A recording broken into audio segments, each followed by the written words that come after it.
Ladies and gentlemen, brothers and sisters, children of all ages. I just kind of went into a little Cosby there. Ladies and gentlemen, brothers and sisters, juju boo, juju boo, juju. Try to put my headphones in real quick. I'm not quite settled and situated. I am now. Cheers and salutations, ladies and gentlemen, brothers and sisters. We're here for the 29th episode of our Gamer Happy Hour. I have done my inventory. I've done my work for the day. Well, that's not entirely true. I've done my work for the morning. I'm heading out to the shop in about 20 minutes, maybe about an hour, to grab the next step in our bottling process. We're going to dump some barrels and filter some whiskey. But before that, I've got to wait for a couple of people to get home so that I can then leave the house. And while I'm waiting, we're going to take this downtime opportunity to jump into what's going on with California over in Conflict of Nations. So let's get to that tab, share the tab. We'll share the audio too this time because you should hear what I'm hearing in my ear holes. Okay, so update as to what's going on. We've knocked out, Texas started a war. We've knocked out Texas, knocked out Kansas, knocked out Missouri. We're on the verge of knocking out Illinois. We just went ahead and swept through those little independent regions. Arkansas got knocked out. And I have knocked out, I've gone to finish up what I started, or what I was planning on starting, before Texas decided to start trouble. And I knocked Arizona out of the game too. So we are at 1,163 out of 1,700. Yeah, look at those nice little toys. Oh, y'all can't see those nice little toys. Yeah, you can. There we are. Look at those nice little toys we got set up there. That is a ballistic missile launcher and infantry. I am bulking up. Look at everybody's here in Arizona. I've got my jets sortied and patrolling. If we look over here, I've got a little bit of we don't have any action spilling over the borders with Virginia yet. They have swallowed up most of the land here in Louisiana. They're having a little bit of trouble, though, with insurgent attacks. If we look here at Lafayette, I think they control Lafayette. Yeah, they control Lafayette. They control Sunset. They do not control the regions on either side. And if you look at Lafayette, it is at 24% morale, which is bad. That means it has a very high chance of rebellion coming up at the turn of the clock from from today to tomorrow. Let's go at full screen. I'm drinking coffee right now, but we may zhuzh it up in just a few minutes with a little bit of our straight whiskey, since it is the afternoon here, and I am a grown-ass man. Cheers and salutations. I am the Old Humble Guy. I am the owner and operator, chief marketing officer, head bottle washer, floor sweeper, window cleaner, and brand ambassador. I guess you could even say that for the Old Humble Distilling Company. But right now I'm drinking black coffee and enjoying a little downtime. So let's go to full screen. If you want to find our delicious whiskeys and you are 21, you can find us in stores all across the state of Texas, from El Paso to Beaumont and McAllen to Lubbock, and all points in between, quite honestly. So we're here looking at what's going on with Virginia. They've got a little bit of morale problem in their major cities. And what happens if these cities rebel? This is at 20%. I'm watching this closely because it is very interesting to me. If these cities rebel, then they've got an insurgency on their hands. And if they've got an insurgency on their hands, and maybe we can, that's not where I wanted that agent to go. Maybe we can help them along a little bit. The corruption operation with an operative sends them on missions to harass resource production and hurt morale. Hey, let's just give them a little nudge.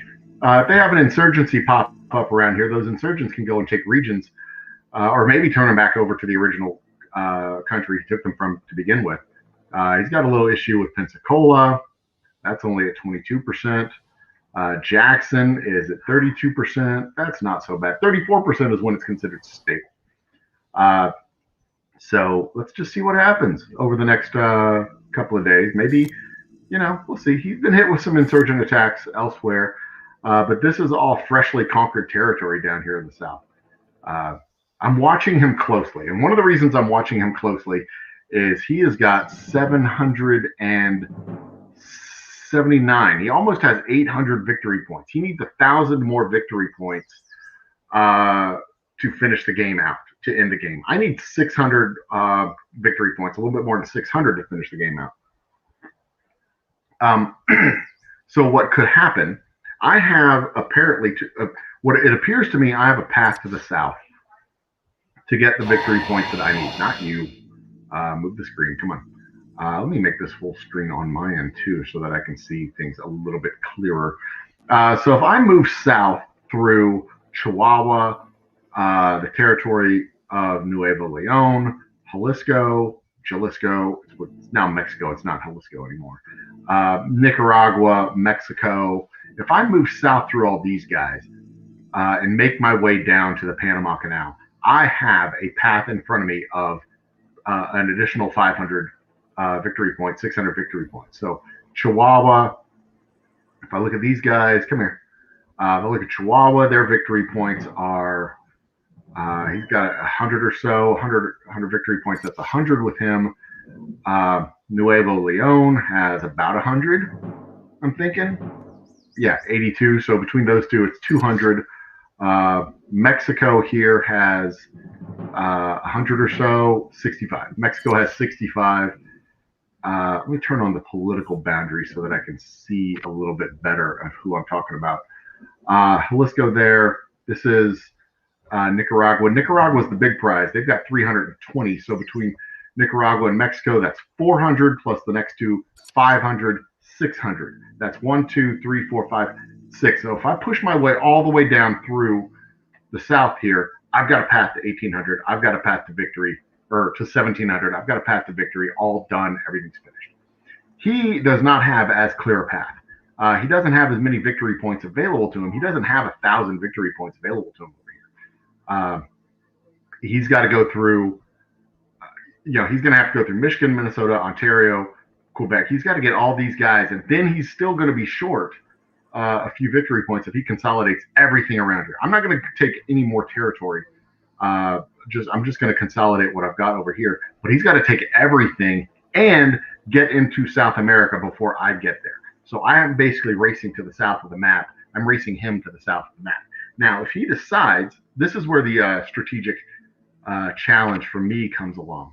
If he decides he wants to basically cock block me in the south, while still consolidating all, if he goes and grabs all this territory up here and then blocks me out in the south, I've got no choice but, and he's got no choice but to attack me or me attack him, unless we decide to ally together and end the game. And as it stands right now, if we ally together, the victory condition is 2,000 victory points. We could ally together and end this game in like 2 days. But I am not interested in allying with him right now to end this game. So I'm going to, I need to go grab a piece of paper real quick. I'm going to let this map stand for just a minute while I go grab something, and I'll be right back.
boy, that piece of paper was a little bit harder to find than I thought. Okay, got it. Now, what we got here,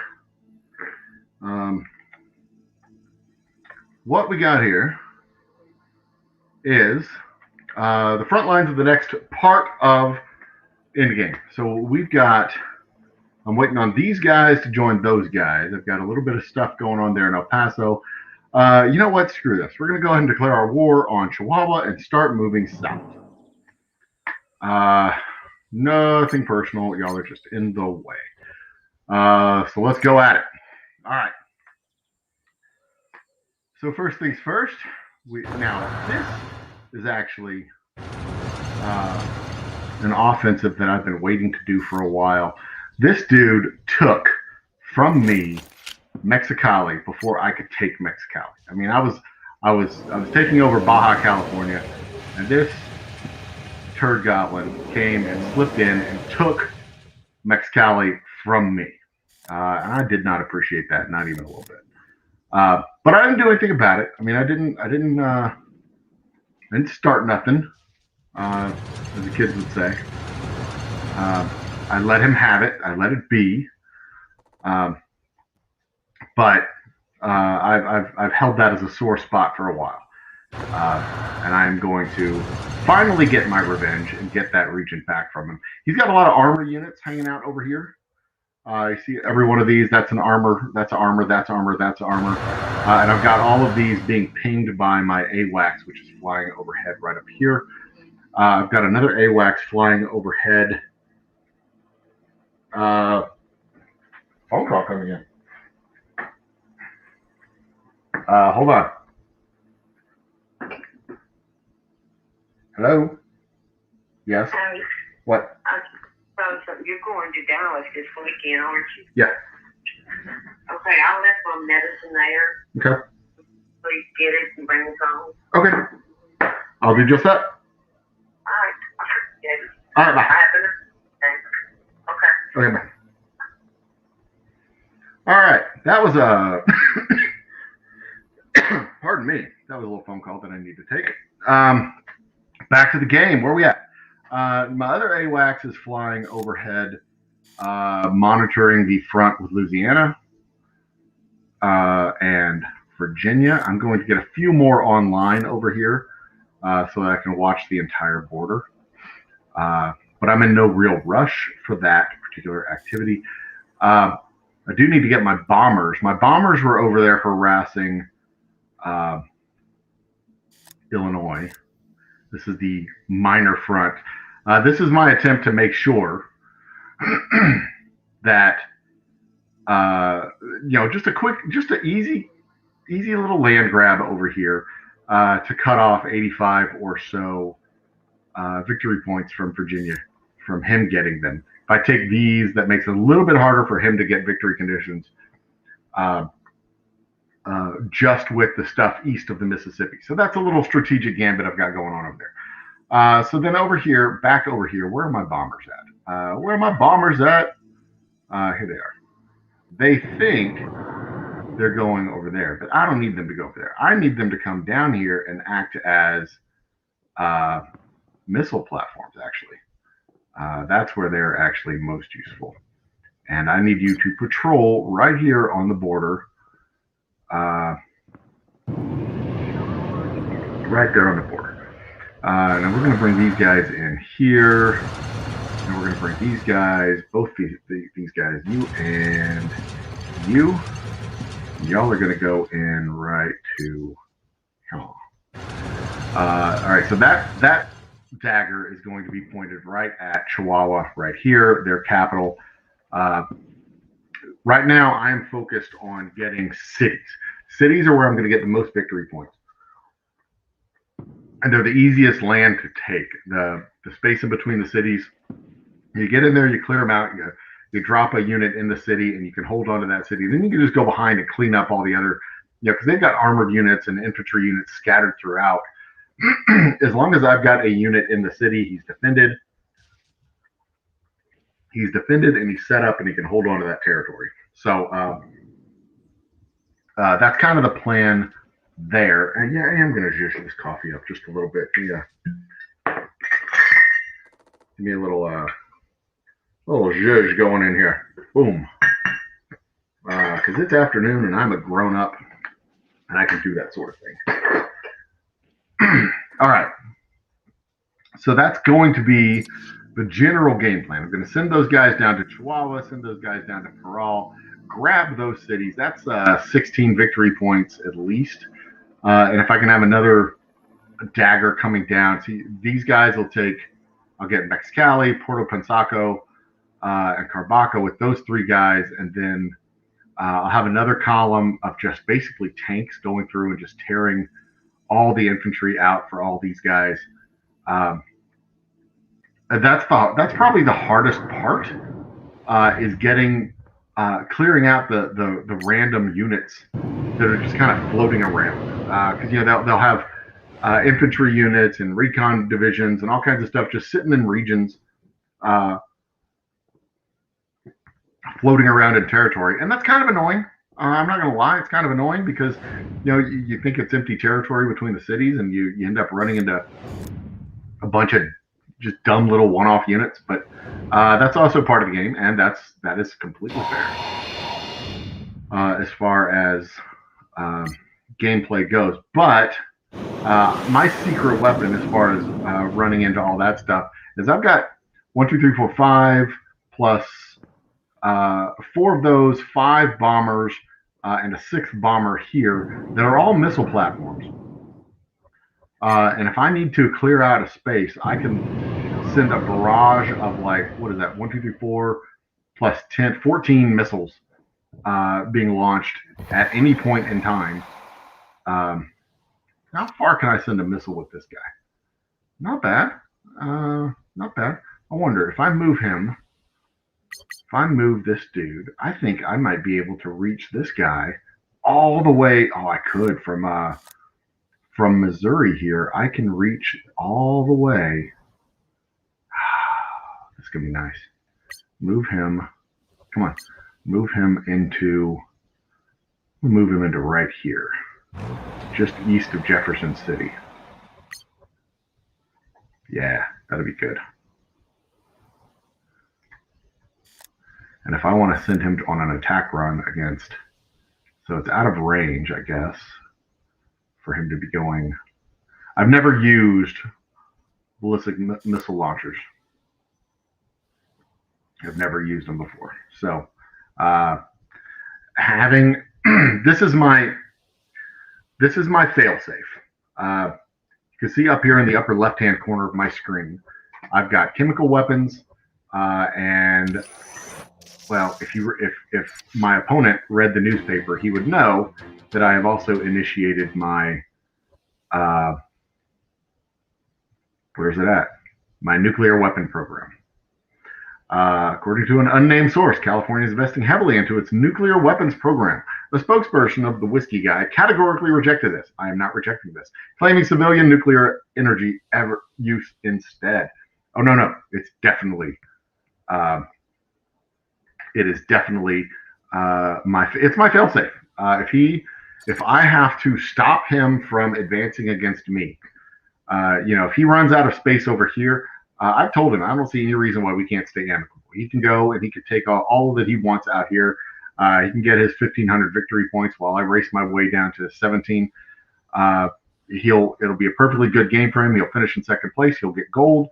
Everybody will be happy. Everybody will be happy. Everybody will be satisfied. But if he decides he wants to go after me and go for the win, I will nuke his ass back into the Stone Age, and I don't even care. I've never used nukes before. I've never used chemical weapons, but currently devising my strategy of where and how to deploy these. He's got, this is our border right now, basically going from Kentucky down to Louisiana, and his best hope for attacking right now is right here, where we share the border up through here. Coming here, it's going to take him a while to cross the river, and actually, it's going to take him forever to strike out at my home cities, which is fine. That was kind of the plan.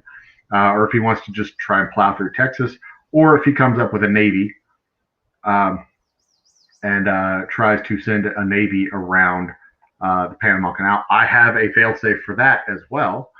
working on it as we speak,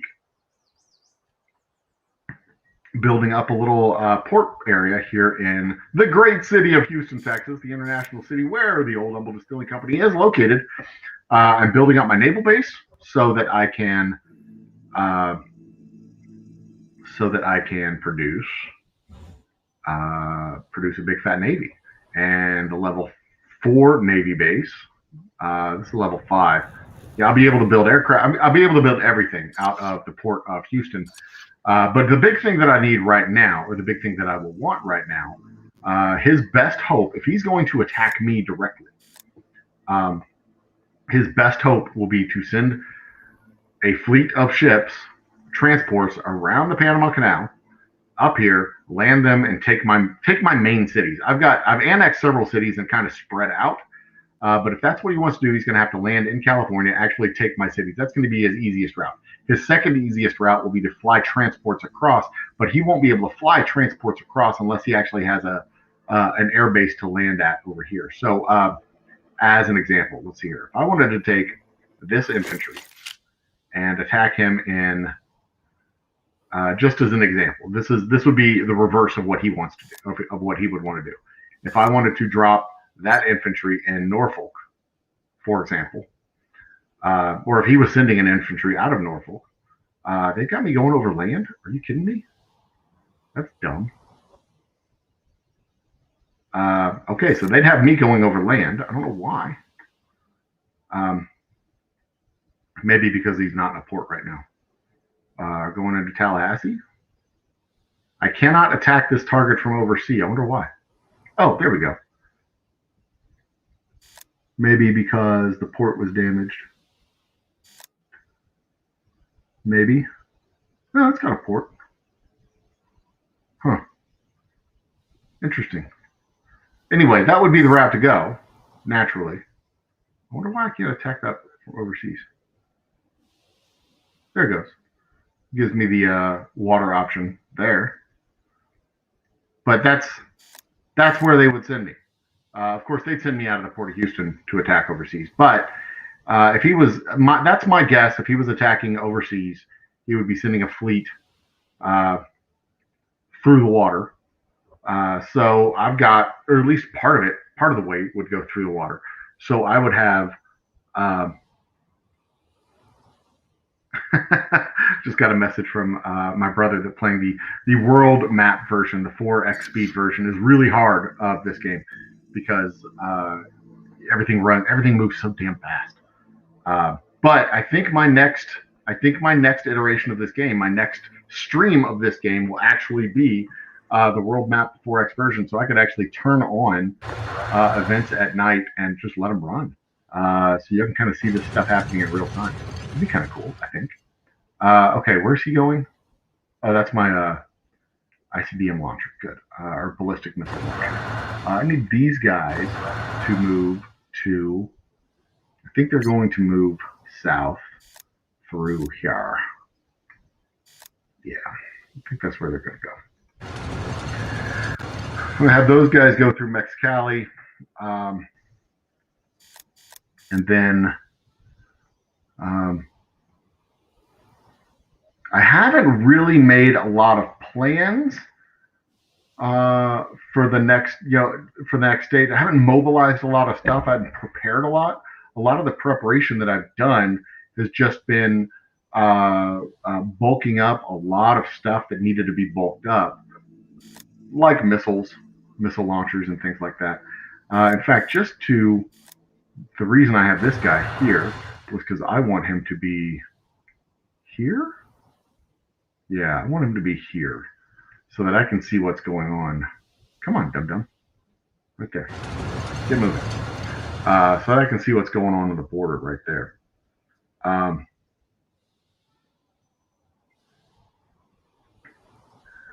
Let's see. What else do I need to do? Okay, so that's that. Let's look at our research projects real quick. Okay, I've got a day left on both of my research projects. Our fuel optimization technology for my bombers will give me more efficient bombers.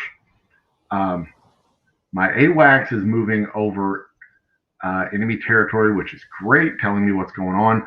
I've got an infantry battalion in Chihuahua right there at the border. I've probably got an infantry battalion here, probably have an infantry battalion there. At one point, he had um, six recon vehicles and 3 infantry units in Mexicali. And eventually he backed off. I had 6 recon units sitting there waiting as well. I don't know where he was. Cool. Good to have you there, buddy. You're going to attack this guy. Come on. Yeah. He's going to get there. He's going to attack him with his bombardment mortars. Come on. There you go, buddy. Attack. Good. And the ultimate goal will be by Thursday to have taken over Chihuahua or basically taken over Chihuahua by Thursday, and then be ready to move on to probably don't want to move on to Mexico right away, because I believe once I get into Mexico, that's going to almost certainly bring me into conflict with Nicaragua, but I believe Mexico is an abandoned position. That will allow me, they should fall pretty quick, but Nuevo Leon, I believe, will be the next stop in the train of big bad guy taking over the map. There's Mexico, there's Nuevo Leon, there's Mexico. Where does Mexico stop and Nicaragua start? So this is where Nicaragua starts. They were a concern for a while because I was watching them grow bigger and bigger and bigger and bigger. I'm sitting at like 700 and they were at 300, and I thought they were going to just pop off and take everything. But then they stopped, and I gobbled up Texas and gobbled up a couple of extra places, and I popped over 1,000. And that's when Virginia popped up and went from 300 or so to 700 all of a sudden. So I'm keeping my eyes on those guys strategically. Nicaragua, I don't believe, is a problem anymore. I think they've abandoned their position as well, or at least they've stopped being active in their position. And the other rule that I'm going to stick to, I had for a while stuck to a rule of simply trying not to go to war with any positions on the map that I didn't have to go to war with. That way I could stay at war with only one position at a time, maintain my morale, maintain my income, not have to divert a whole bunch of money over to military units. It would preserve my military strength and efficiency and all the other stuff, and I could spend a whole lot of time and money and energy on building up. Is the fog of war on? Yeah, it's on. I could spend all my energy, most of my money, on building up economic positions, and I am right now economically a beast. My economy is twice as strong as Virginia's. The next strongest economy is Virginia, and mine is, according to the statistics that I can find in the newspaper. And again, nobody reads the news, but this is actually good information to have, because I am the most notorious nation, but that's only because between me and Virginia, my public opinion in Virginia, or Virginia's public opinion of me, rather, is 3%. Domestically, the public opinion for us is like 60%, but in Virginia, I'm like a 3. So if you average it out between us and them, I am very notorious. And I also just took out the most beloved leader, Arizona. They're gone. And I've taken out Missouri, also the second most beloved position. They're gone. Let's look one. I'm looking for the economic output. Largest economies. There I am. See, 64,000 tons versus 38,000 tons. My economy dwarfs the economy of Virginia. But again, strategically speaking, they're in a position over here in Virginia between Ontario and Quebec and Minnesota and Michigan and Maine and Florida.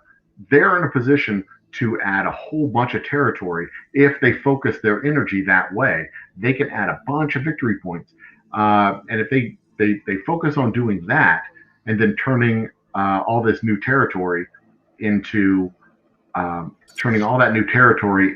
economic output, they could turn, because I mean, this I don't have any problem showing off what's going on because it's like when the Utah Jazz play, they were like, we're going to do pick and roll, just try and stop us. This is what I'm going to do. Try and stop me. I mean, I know where my soft spots are. If they decide to send military units through the Midwest, they've got to go through. They'd have to go through Ohio, Michigan, Minnesota in order to, and then Ontario in order to attack me through the north and try to go through here. And by then, I, catch onto it and stop them cold dead in their tracks with a barrage of non-conventional weapons. They can try and stop me if they want to. Uh, I'm this is the soft spot that I'm keeping my eye on. If they build up their economy and they build up their military, they could put a sting. They could do a serious sting, uh, put a serious hurt on us right in this area. It would take them quite a while to make it all the way across. And then, but boy, God, that would extend this game out to 100 damn days. Might make it fun, might make it exciting. I don't think they would win, but it would definitely make it fun and definitely make it exciting. Um, if I were them, I wouldn't do that. If I were them, what I would try to do is shoot. I'd probably, what would I do if I were in their position? I would probably send a small division into the Yucatan Peninsula and try to take as much of that territory as I can. I try and cock block me is basically what I would try to do. I would build up a specific technology tree so that I could land amphibious units uh, and try to cut off South America from me as I move south. Of course, that would turn my gaze, that would turn my attention directly at them. But I mean, I'd also annex a whole bunch of cities. He only has 6 cities annexed. His homeland cities is 6 homeland cities. I spend a whole lot of time thinking about my opponents in this game. Actually, um, one of the things one of the things I like about this game is I'm actually playing against actual human beings. So I spend a lot of time thinking about the other human beings that I'm playing against. And right now, the only other human being I'm playing against is over here in Virginia, and he occupies a lot of my thought right now because he is the only thing standing in my way of complete and total victory on this map. Um, Here's the political breakdown. He's got all this. He's a little bit behind me as far as tech and a lot behind me as far as tech and economic development goes. But if he decided to spend gold or focus up for a few days, he could claw his way up a couple of tech trees. Especially since I'm not paying attention to him. I'm more interested in gobbling up the free territory that's available. He could bulk up, and I don't know if he could. I don't want to say he could almost certainly stop me if the tables were turned and I was in his position. I think there would be a way to stop me. Um, how would I stop me? I would build up a nuclear force, uh, or uh, I would build up a large force of conventional warhead missiles, cruise missiles, ballistic missiles, uh, have an extensive missile launching platform of fighter jets and bombers, and then I would send them out on hunter killer missions and take out as many military units as I can find. I've got them all concentrated over here, not paying attention over here to him, just assuming this border is stable. If I were him, or invest in airborne infantry, or some kind of highly mobile infantry where you could just lift them up and drop them down, lift them up and drop them down, and then I wouldn't worry about the occupied cities. I would focus solely on the annexed cities and homeland cities and put as much hurt into my economy as you can, because that initial first strike, if you don't do the initial first strike right, you don't get a second chance. Um, you simply don't get a second chance because that first strike has to be uh, has to be a just not a knockout blow, but it has to be a crippling blow that makes it really hard for the opponent to come back from. The same way as when the United States and Soviet Union were facing off against each other. That mutually assured destruction, the first strike destructive power of U.S. and Soviet forces. Basically, it ensured that everything going after. Oh God, I'm dating myself here. I know. Jeez, kids these days don't know anything about the Soviet Union. The Soviet Union was a giant empire, communist empire that opposed the United States, and the United States was opposed to in the 80s, especially in the 80s, but also 60s, 70s, 80s, going all the way up until they collapsed in the 90s. Anyway, the concept of mutually assured destruction. We had nukes, they had nukes. If they launched nukes, we'd launch nukes, everybody would die. But the idea behind a World War III between the Soviet Union and the United States was that first strike would basically take out production capabilities, and then the rest of the war would be fought on mobilized units that we had at the time. So, if Virginia decided to launch an attack on me in the middle of the night when I'm not paying attention to the game, or in the middle of the day when I'm not paying attention to the game for that matter, if he decided to launch a strike on me, that first strike would have to be significant enough to take out most of my production. So what I've done to defend myself against that, initially at least, is I have a whole bunch of cities where I can produce things. I've got 1, 2, 3, 4, 5, 6. What is that? 1, 2, 3, 4, 5, 6 with swift current. 7, 8, 9, 10 to Cheyenne. 11, 12 to San Francisco. 13, 14, 15, 16, 17, 18, holy cow, 19, I've never counted these, 20, 21, 22, 23, 24, 25. All right, so that's 25 cities that I have. He would have to take out 25 of my cities to cut my production capability. Otherwise, I'd be able to mobilize a whole host of infantry and a whole host of artillery and a whole host of armor and march across the map to kick his ass back. And that doesn't count the bombers and aircraft and all the other stuff that I would then fly across the map and take out his offensive capabilities. All of his cities and his cities, you can count them. He's got 6.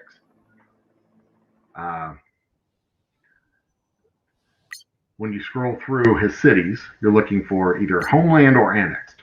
So that's 1, 2, 3 homeland, 4 occupied, 4 homeland.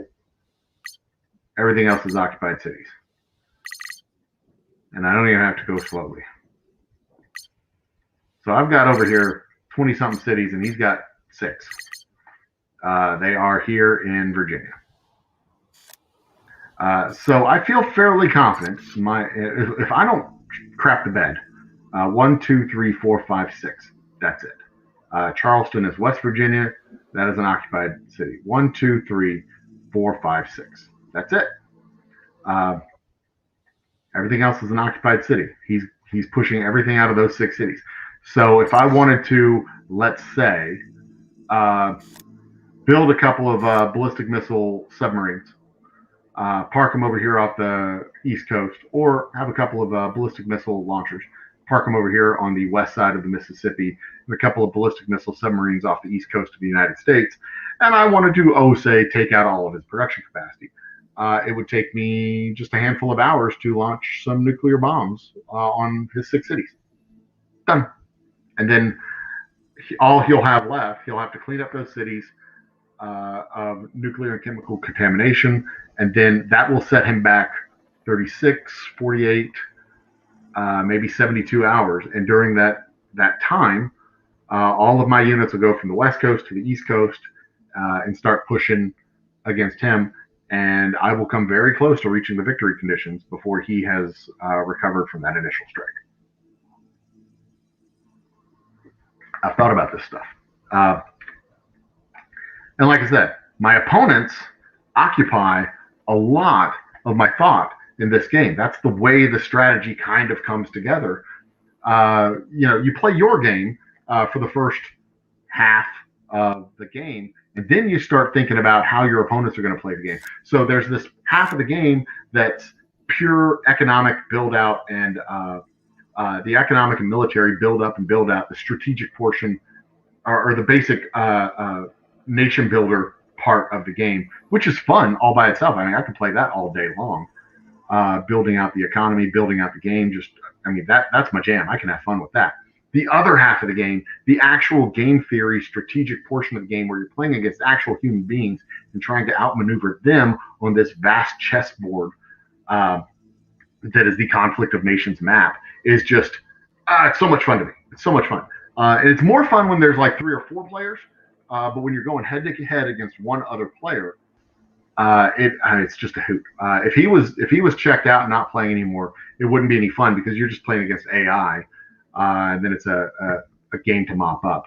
But if he decided, look, I'm not going to be content with just taking my points in second place. If he decided I'm going to try to take from my opponent, he's 300, 400 points behind me right now. I'm at 1160. He's at 779. If he decided I'm going to try and take 400 points from him, and did a big push through the north, through South Dakota, Nebraska, the empty lands up there in the north, and tried to just snatch some land from me, it would go very badly for him because I've put my defenses in place while we move into endgame.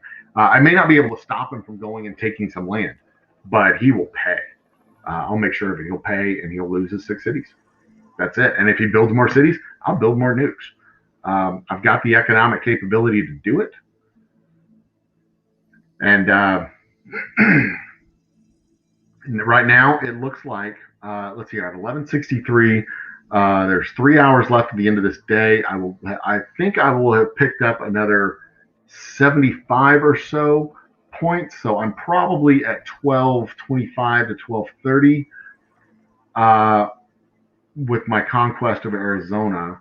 Let me look and see if Arizona has any points up on the scoreboard right now. It says Arizona has 27. Those points get updated once a day, so I'm at least at 12, or very close to 1200 points. If I'm not past 1200, I'm very close to 1200. So I need to get 500, and that's my push. I think if I focus up and throw as many units as I can at this, I think I should be able to wrap this up by Thursday next week. I think I'm within, let's see here, that'd be 16, Tuesday would be 7, Thursday would be 9. I think I'm within 9 or 10 days of being able to wrap this up. And then we wrap this up, my next iteration of this game, so maybe 4 more episodes. My next iteration of this game, if I decide to do another iteration of this game. Hey, if y'all want to see more of this, if y'all want to see the World War III map, the full map, let me know. Ooh, there's an armored unit right there. Let's hit that sumbitch with a missile. Actually, no, I'm gonna wait and find out how many of those guys they got. These are both clear of armor. So I'm gonna see how many units are there and what kind of units, because I may need to hit them with 2 or 3 missiles. I want to find out what we got before launching. These AWACSs are awesome too. Oh my God, they're such powerful. I don't like the political view. They're such powerful surveillance units. I mean, I can see all of the armor positions here in Chihuahua. I don't know what armor positions he has specifically, but I can see every single one of them, except for up here in the upper right-hand corner. But I know or upper left-hand corner. I know what he has in the upper left-hand corner. I've been camped out there for the entire game. It's such a powerful unit. Just to be able to know what you're going up against, or at least have an idea of what you're going up against. There's other units that will give you a specific, a view of the specific unit, like the drone predator drones that'll fly really high. They'll give you an idea of specifically what you're flying over like this, but they don't give you this big halo of everything that you're flying over and surveilling. That is a powerful piece of information out. Anyway, I expect to be able to wrap this up in about 10 days. And the next thing will be the full world map that we'll take on. And that game running at 4x speed, I've been knocked out of every single one of those games that I've played. So I am not good. I am not good at that game, but I'm going to try to get a position in that game that's a little bit more powerful. Every time I've played an African nation, somewhere south of the Sahara. This time, I'm going to jump in. I'm going to try and get a country like France or Germany, or one of the ones that are right in the thick of things, right in the middle of everything. So I can actively quickly build up my economics and build up my military, grab some positions. There's a lot of cities in those maps that are all bunched together. A couple of positions that I've seen that are really strong are Indonesia, Russia, Mongolia. Rome won a game that I got knocked out of once. I don't know if I've seen many European nations win those games. But the United States position in that game is actually really challenging because it's such a big position on that map, and it's hard to have map control when you're all spread out like that. But I expect over the next 2 days, we should be able to run this armor down. I've got artillery here, should be able to bombard all these armor positions along the west coast of Chihuahua. I've got these guys that'll be able to come in and really take out these. These are lightly held positions. My fighters should be able to take out my fighters, and my armor should be able to take out these armor positions as they come down. And all their job is to take out the positions, kind of clear the path. I've got infantry coming behind these. This tank has infantry, so I have infantry coming behind them to take the cities as they go through them. But that armor is basically there just to clear the path. They're the icebreaker. The infantry can come in following behind them and hold the cities. And I've got more infantry kind of floating around back here to occupy the cities and hold the cities. And then once we have everything held and everything locked down, then we move on to the next one. We move over here to Nuevo Leon, and then head on south and make a beeline down to the Panama Canal. And by the time we make it through, or either to the Yucatan Peninsula or a little bit through the Yucatan Peninsula, which should take just a few days, we should be, if we're not in victory condition, we should be damn close to it. And hopefully everything stays quiet on our eastern front. If not, well, that'll go very badly for Virginia. And then we will end up owning a lot of territory east of the Mississippi. Actually, I don't even know if I want to go take the territory. We could stop his armor, fairly easily stop his armor using chemical attacks. That should wipe him out pretty much. Between chemical weapons and conventional warheads, that should be able to wipe him out pretty solid. Unless he has air superiority. If he has air superiority units, we could run into issues. I don't know. There's a lot of variables that I haven't accounted for and I haven't planned for. For example, he could have a huge air force that I'm not anticipating, and he could come and knock all my shit out of the sky. That would be bad because then I wouldn't have any missile platforms to launch anything off of until I got my ballistic submarines going out the door. We shall see how that shapes up. Anyway, this has been a Gamer Happy Hour. Tomorrow, actually later this evening, I'm going to be in the distillery filtering whiskey. I'll probably do a little video for that. filtering the whiskey, and there'll be a little video from there going on our happy hour podcast on Thursday. We have 3 happy hour podcasts remaining. Uh, this Thursday is episode 98. Next Thursday is episode 99. And then 3 weeks from now, 98, 99, episode 100. And that is the end of the run for the Quarantine Happy Hour podcast. So get in while you can. We're probably going to do a bottle giveaway, a couple of bottles to give away on the 100th episode. May even have a new bling bottle from our special reserve stocks. We'll almost certainly do a couple of bottles to give away for our special our 100th episode finale, and then we'll retool that. We'll still do some live happy hours, but they won't be quarantine happy hours. They're going to be different type of happy hours, maybe even remote happy hours from places that we're going for shows and events. Maybe doing. The sky's the limit. We can do all kinds of other stuff, which we'll probably do some recorded content. We'll probably do some, had a fun idea for a cooking show, a late night Old Humble cooking show, brought to you by about a half a bottle of booze, and some good friends and bad stories. That would be fun.